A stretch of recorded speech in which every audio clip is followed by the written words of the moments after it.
Semiconductors conductivity of materials depend upon atomic structure and energy gap between valence band and conduction band. Now what is atom? Atom म्हणजे काय? तर atom is the smallest unit of matter and atom contains nucleus and electrons revolving in elliptical orbit around this nucleus, and nucleus contains two types of particles, protons and neutrons. Number of proton is equal to number of electrons. Now these protons are positively charged and electrons are negatively charged, and neutrons are electrically neutral.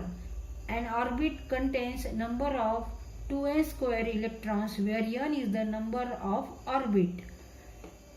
तर कोणत्याही material मध्ये item असतात. Item पासूनच material बनलेला असतो आणि त्या मटेरियलची कंडक्टिव्हिटी म्हणजे त्याच्यामधून किती करंट फ्लो होईल, किती कमी होईल, किती जास्त होईल फ्लो, हे कशावर अवलंबून आहे?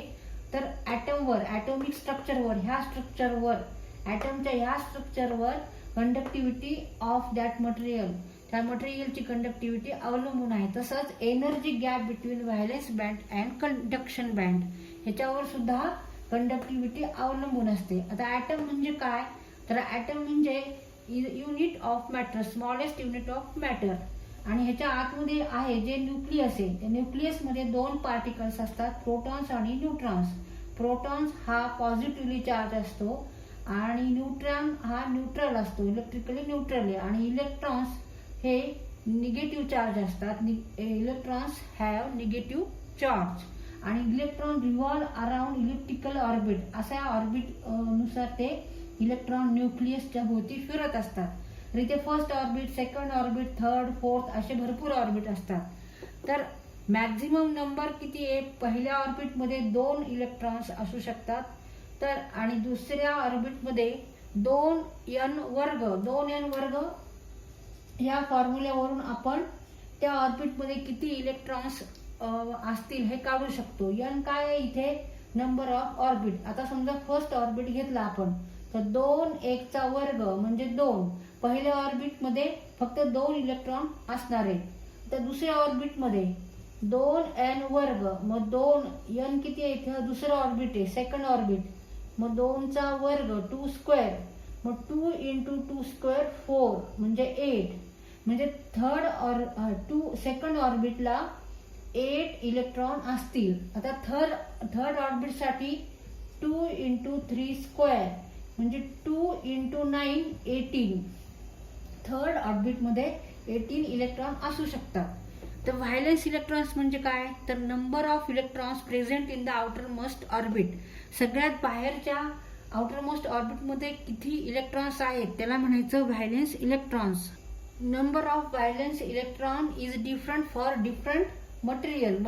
प्रत्येक मटेरियलमध्ये प्रत्येक मटेरियलचे ॲटम वेगळे आणि त्या ॲटमच्या आउटर मोस्ट ऑर्बिटला प्रत्येक ॲटमला सारखेच इलेक्ट्रॉन असतात असं नाही आहे. वेगवेगळ्या संख्या नंबर ऑफ इलेक्ट्रॉन्स असू शकतात. तर त्याला आउटर मोस्ट ऑर्बिटला जेवढे इलेक्ट्रॉन्स असतील त्याला काय म्हणायचं? Violence electron. आणि जास्तीत जास्त आउटर मोस्ट ऑर्बिटला 8 इलेक्ट्रॉन्स असतात. आता प्रोटॉन आणि इलेक्ट्रॉन यांची संख्या सारखी असते. Number of proton is equal to number of electron. आता न्यूक्लियस मध्ये प्रोटॉन असतात आणि न्यूट्रॉन असतात. प्रोटॉन कसा आहे? पॉझिटिव्हली चार्ज आहे. न्यूट्रॉन कसा आहे? इलेक्ट्रिकली न्यूट्रल आहे. त्याच्यामुळे न्यूक्लियस हा कसा आहे? पॉझिटिव्ह चार्ज आहे. Nucleus has positive charge and it attracts the electrons and number of protons and electrons same.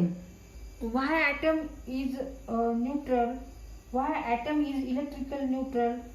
Because here nucleus is a positive charge and electrons have negative charge, and number of protons and electrons are same. Therefore positive charge and negative charge both balances, and therefore atom is neutral. Now what is atomic number? Atomic number is nothing but number of protons, means atomic number. प्रोटॉनची संख्या म्हणजे काय म्हणायचं? त्याला atomic number.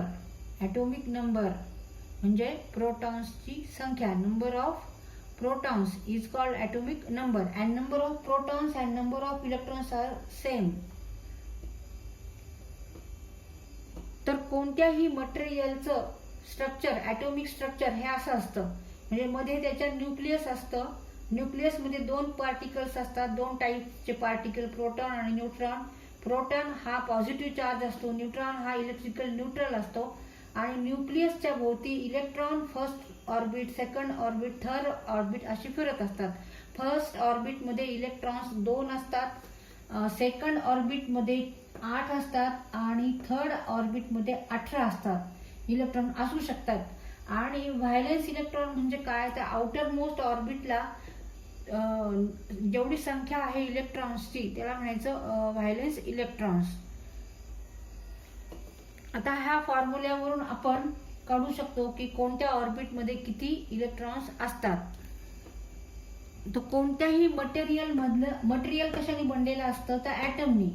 असे बारीक बारीक बारीक बारीक ॲटम्स असतात, त्यांनी मटेरियल असं बनलेलं असतं. मग ते सेमी कंडक्टर असेल, कंडक्टर असेल, इन्सुलेटर असेल, म्हणजे कॉपर असेल, सिल्वर असेल, सिलिकॉन असेल, जर्मेनियम असेल किंवा रबर असेल, कोणतंही मटेरियल असू शकतं. ते सगळं कशाने बनलेलं असतं, तर ॲटम पासून बनलेलं असतं. आणि ॲटम हा काय आहे, स्मॉलेस्ट युनिट ऑफ मॅटर आहे, unit of matter.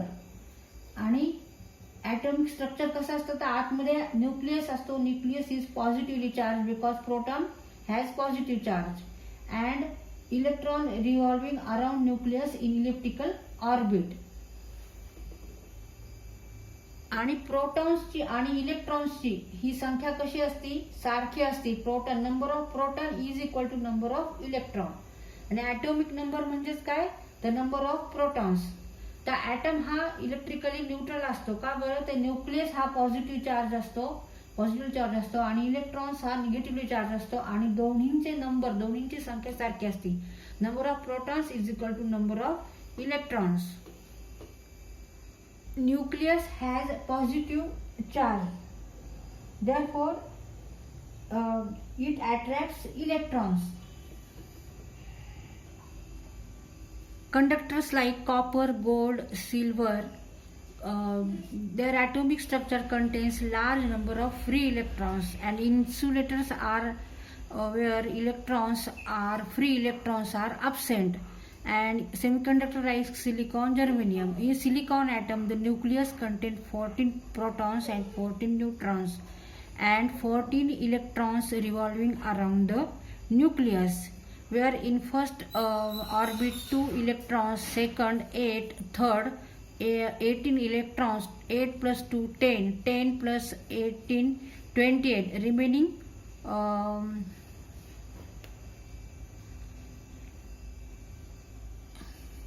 in silicon atom, first orbit contain 2 electron, second 8 and third 4.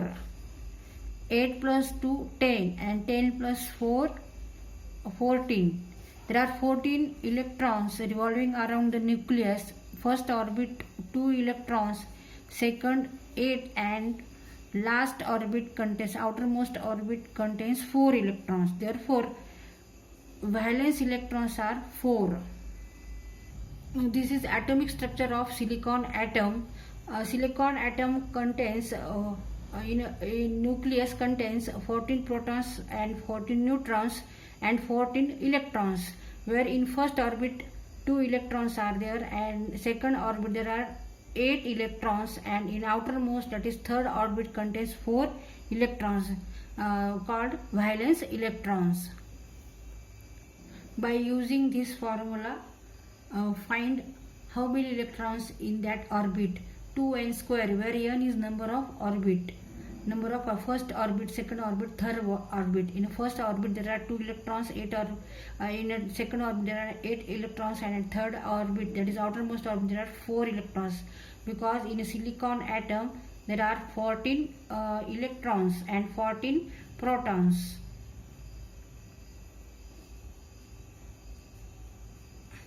8 plus 2 10, 10 plus 4 14 electrons. आता हे समोर आपल्याला दिसत आहे, हे काय आहे तर स्ट्रक्चर आहे, ॲटॉमिक स्ट्रक्चर आहे सिलिकॉन ॲटमचं.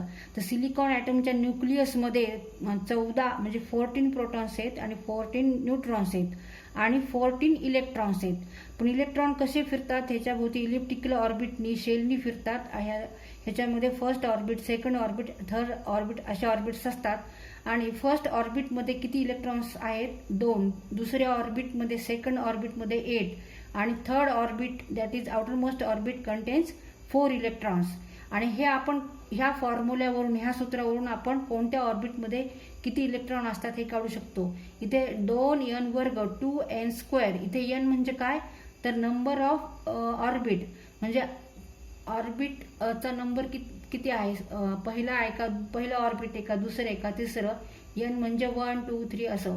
पहिलं ऑर्बिट म्हणजे n = 1, सेकंड ऑर्बिट म्हणजे n = 2 आणि थर्ड ऑर्बिट म्हणजे n = 3. ह्याप्रमाणे आपण इथे असं काढू शकतो की कोणत्या ऑर्बिटमध्ये किती इलेक्ट्रॉन्स रिव्हॉल्व करतायत न्यूक्लियसच्या भोवती.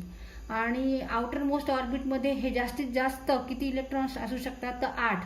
इथे किती आहेत, इथे 4 इलेक्ट्रॉन्स आहेत. तर ह्या 4 इलेक्ट्रॉन्स म्हणजेच काय, हे व्हॅलेन्स इलेक्ट्रॉन्स आहे.